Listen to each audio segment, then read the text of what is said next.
Chapter 3, Episode 1, Starting the Paid Service, 2. Dokayebi. The first time he appeared, someone said so. I didn't know why, but that sentence suddenly popped into my head. The stopped subway train, the dark room. These details gave me a sense of déjà vu. The subway had stopped before, but it was rare. Even so, why? I remembered the familiar words from a novel, but it was ridiculous. Wasn't it impossible? At this moment, the door of car 3807 opened wide, and the electricity returned. Yusanga muttered by my side. Dokayebi? My head was ringing. I trembled uneasily as the novel I knew and the reality before me overlapped. With two small horns and wearing a small straw mat, the strange and fluffy creature was floating in the air. It was too strange to call it a fairy, too evil to call it an angel, and too tranquil to call it a demon. Thus, it was called a dokayebi. And I already knew the first thing the dokayebi would say. Hello? Hello?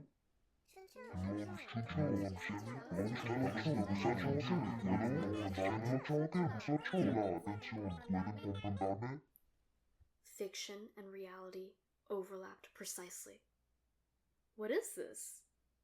Augmented reality? Amidst the chattering people, I was thrown into another world alone. This was unmistakably a dokayebi. The very dokayebi that opened the door to tragedy for thousands of lives and ways of survival. It was Yusanga's voice that broke me out of my thoughts.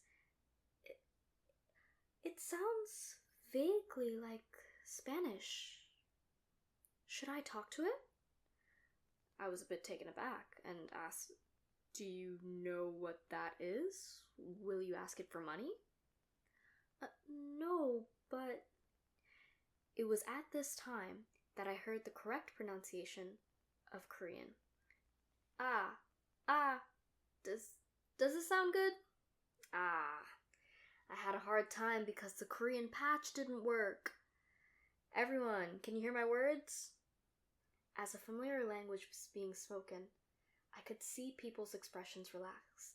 The first one to step up was a big man in a suit. Hey, what are you doing right now? Huh? Are you filming? I have to go quickly because I have to get to an audition.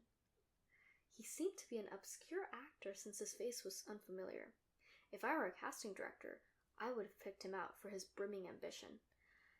Unfortunately, the presence before him right now wasn't a director. Auditions. That's right. This is also an audition. There was a shortage of data. I just entered when it was monetized at 7 p.m. What? What are you talking about? Now, all of you relax in your seats and listen to me. From now on, I will tell you something very important. My chest was becoming stuffy. What? Quickly get off the train! Somebody call the captain! What are they doing without the cooperation of the citizens? Mother, what is that? A cartoon? There was no doubt about it.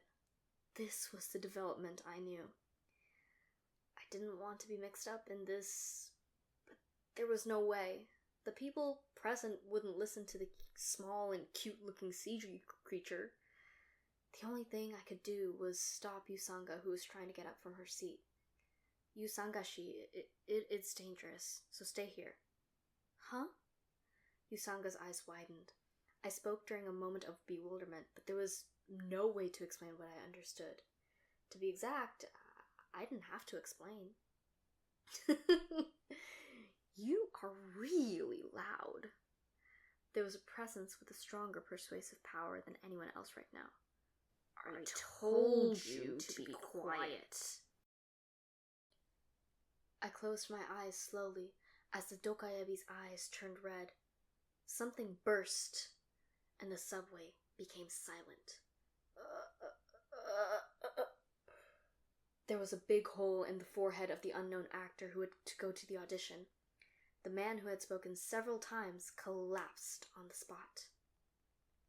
This isn't a movie shoot. There was a cracking sound once again. This time, it was the person talking about the captain. It isn't a dream. It isn't a novel, either. 1, 2... Blood sprayed into the air as the heads of some people started to burst. They were all the people who had protested against the dokayebi, as well as the ones who screamed or went wild. Those who caused the slightest fuss had a hole in their heads. Suddenly, the subway became a bloodbath. This isn't the reality that you know.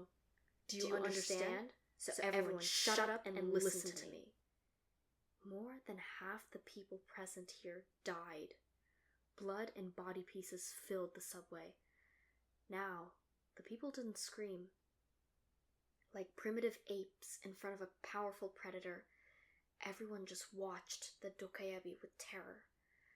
I was surprised and held tightly onto the shoulder of Yusanga, who was hiccuping.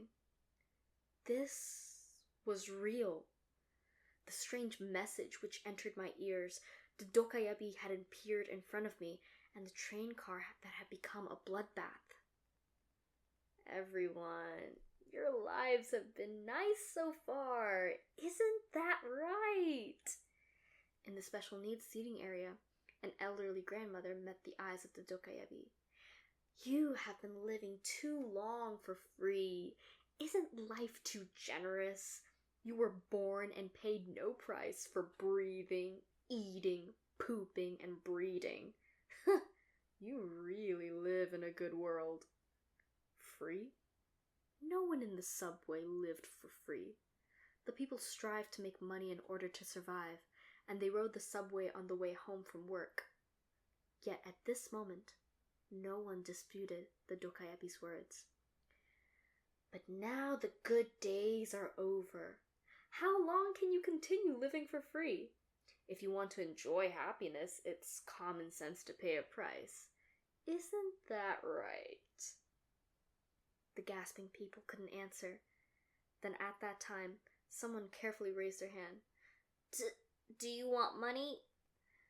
I wondered what type of person could speak in the middle of the situation, but surprisingly I knew his face. Yu Sangashi, isn't that department head Han of the finance team? Right. There was no doubt. He had friends up top in the company and was the #1 person newcomers avoided. It was Han Myung-go, department head of the finance team. Why was this man riding the subway? I will give you money. Take it.